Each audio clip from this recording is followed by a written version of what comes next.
Okay. Well, talking about my childhood, I grew up in Waterboro, Maine. I went to the school system out there, which is known as Massabesic. And growing up until middle school, I was a pretty happy kid, pretty easygoing. I was involved in sports, uh, in the fall, winter, and summer, spring. Parents were happy. Like I said, I mean, I don't remember not being happy. I had my best friend that lived like two houses down. It was your typical growing up as a kid out in the country. But I made it through high school, and then I graduated from high school. I got accepted into a college in Rhode Island called Johnson and Wales because I always wanted to be a cook growing up, a chef, a culinary arts. I was intrigued by. But I was afraid of leaving my family for 4 years. So I took off 2 months out of the summer after graduation, and I just worked at a restaurant because that I'd worked out all through high school. And in August, it was August 2nd, that I went to the recruiter's office, and I don't know, I was curious. I just wanted to see what they would tell me. I assumed that they would say, yeah, dude, no, you can't join. So I went in, they interviewed me, asked me a bunch of questions. I was good to go. And that day I signed my contract. And then after I signed my contract, I was a pretty easy sale because he was like, you want to join? I said, yeah. He said, what do you want to be? I said, military police. He said, okay, sign the dotted line. I said, thank you. Yeah, I signed. I waited 2 or 3 days. I didn't know how to tell my dad. So one day, me and my dad were outside, and I was working on my car at the time. It was a piece of crap Volkswagen, I'll never forget. And my dad just asked me the question, what are you going to do, your life? He's like, if you aren't going to go to college, you have to start paying rent. And I said, well, about that, Dad. I said, hey, I joined the Army a couple of days ago, and I'm shipping out the basic in 1 week, 7 days exactly. And he laughed at my face. He called me a liar. He said he didn't believe me.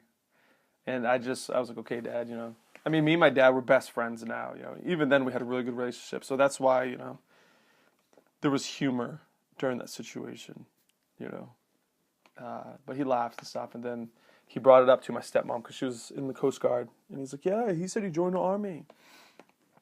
And, she was very happy, very excited. And it got me excited. And I think that's when I hit my dad because we walked outside later that evening. And I've only seen my dad cry twice in his life.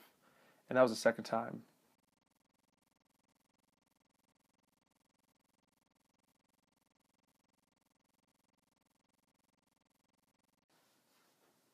The moment I found out, I'd been in Germany for probably 60 days, and my unit says, we've received an alert order, which an alert order is before you get deployment orders. It's basically a heads up, it's a warning saying, start getting prepared. Y'all need to go home. Y'all need to tell your wives, your brothers, your sisters, your mom, your dad, your girlfriends, your dogs, that you're leaving. And they didn't tell us where. They said, Iraq. They said, we're going to Iraq in late October, early November of 2006. And how I felt, I would have to say I was anxious. I was curious. I had never been, in an environment like that.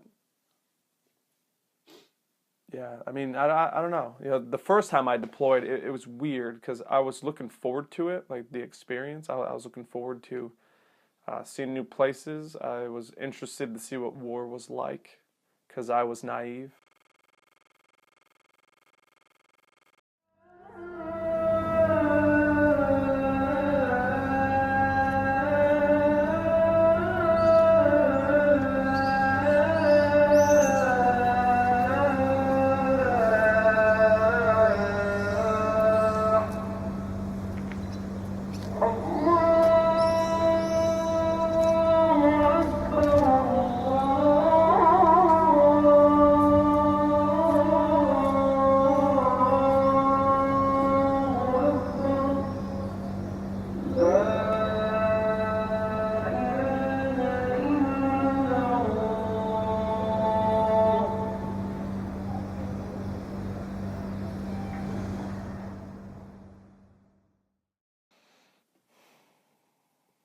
my first experience with combat, and me and my roommate, we were walking down what they call Sniper Alley.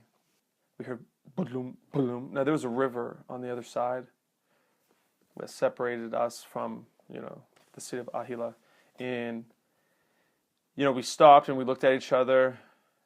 It almost was identical to if you take a big rock and you throw it in a pond or the lake, how it has that concussion little bloom sound. Yeah. And we stopped and looked at each other. We waited. Nothing happened. And then we started to walk closer.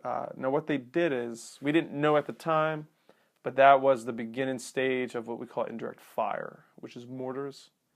It was mortars for us. They used rockets every now and then, but those were mortars. And yeah, they don't whistle like in Hollywood. We were always told a certain size whistles. So I think it's the bigger ones whistle and the smaller ones don't. But these ones definitely didn't whistle because we didn't hear anything. And they would walk them in. So they would start short, and they would adjust their mortar tube, I imagine, to shoot farther out. So that's what we call walking it in. And yeah, they were walking them in. So the first 3 or 4 hit the water, and then they started hitting and landing on the helipad, which we were actually walking across. And then they started hitting pretty close. Me and him, we ran into each other because we had just left dinner chow. So you're talking 6 p.m., it's dark out, there's stuff blown up around you. You don't know what it is, you're 18, So we actually run into each other, and then I start running towards it because I have no idea where it's coming from. So I start running towards, the helipad, and my roommate's yelling at me, "What are you doing, Get the fuck over here." And so I look, and, he was running. There was a gate that we had to run through, and the guy was actually locking the gate. So we were screaming, "Don't lock it." We ran through the gate. We're still getting mortared, and we had bunkers positioned throughout our fob. So we ended up making it into a bunker.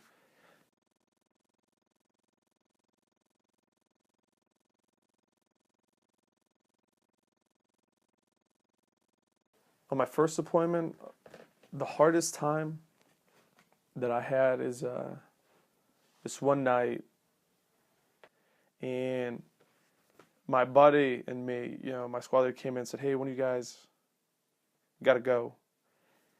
And so I looked at my buddy, my roommate. His name was Michael Murchison. He was also my roommate in Germany. He was a little bit older than me. He was 20. He was his family's only son. He was a very laid back, pretty lazy dude, but he was a good guy. And he looked at me and he's like, "Hey, it's your turn." And I was like, "No, it's your turn, dude." And so we rock, paper, scissors it, and I won.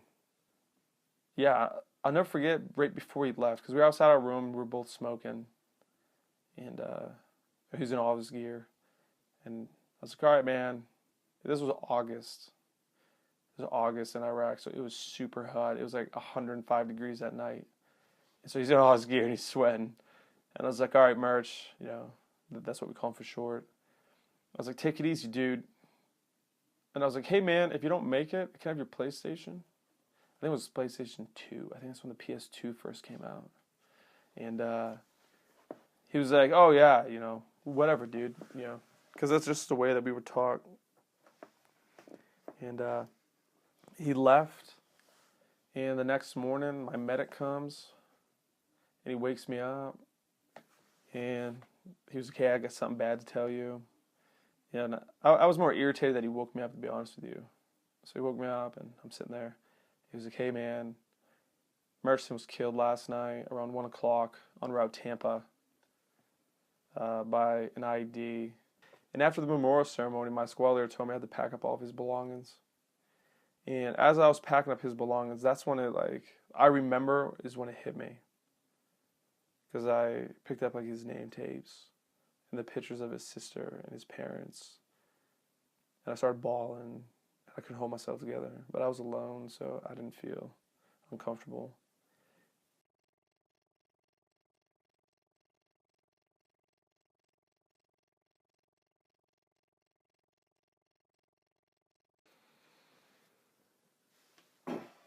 Yeah, after my first deployment, oof, um, I had a short temper. I had a really short fuse for bullshit. Uh, I drank a lot. I didn't really care about a lot. There wasn't a lot that I cared about. Um, I felt pretty comfortable being in the Army, but there was a few times, like when I came back here to Maine on R&R, I didn't like it. See, we had to fly back in our uniforms when we went on R&R, and then back then when we were on leave. And people ask you some of the dumbest questions. Like someone would shake my hand, say thank you and stuff like that. And I don't mind that.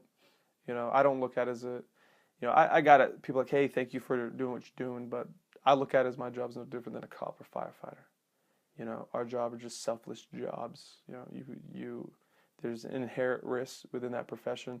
And I raised my right hand. So, I chose to. So like I was involuntarily told I'm a sacrifice, But anyways, yeah, I came back and like I'll never forget the time I'm walking into the main mall, and the dude stops because I'm in a uniform. I'm actually going to buy a bunch of clothes because I had none.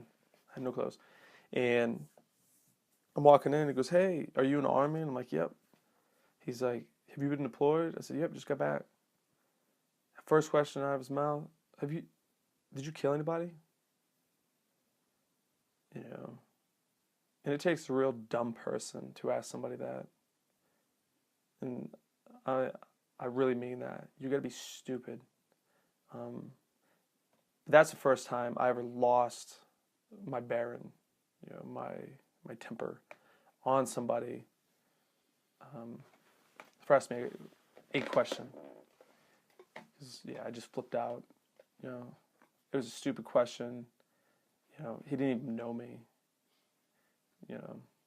So I gave him an answer that he probably didn't like, but I thought was appropriate. Um, yeah, it was hard.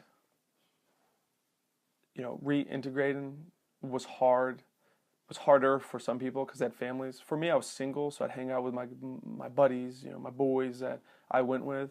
So we all had the same attitude, pretty much with life. So, it was being reintegrated wasn't that bad.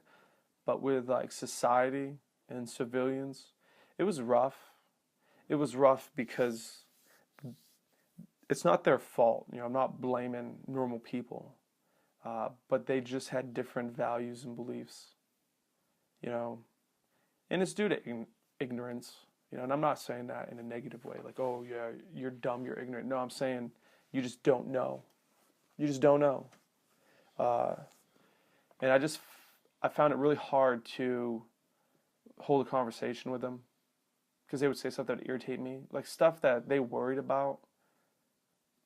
Just shocked me, you know, just the petty things. It was hard for me to relate and to understand, people. I would tell them that, and they probably heard it. We don't want pity.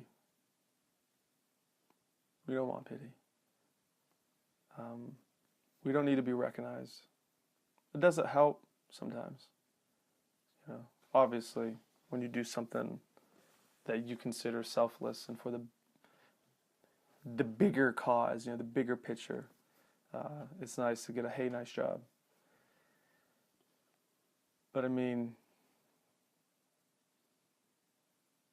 yeah, on Veterans Day, say thank you. The other 364, don't worry about it. I'm just a normal person.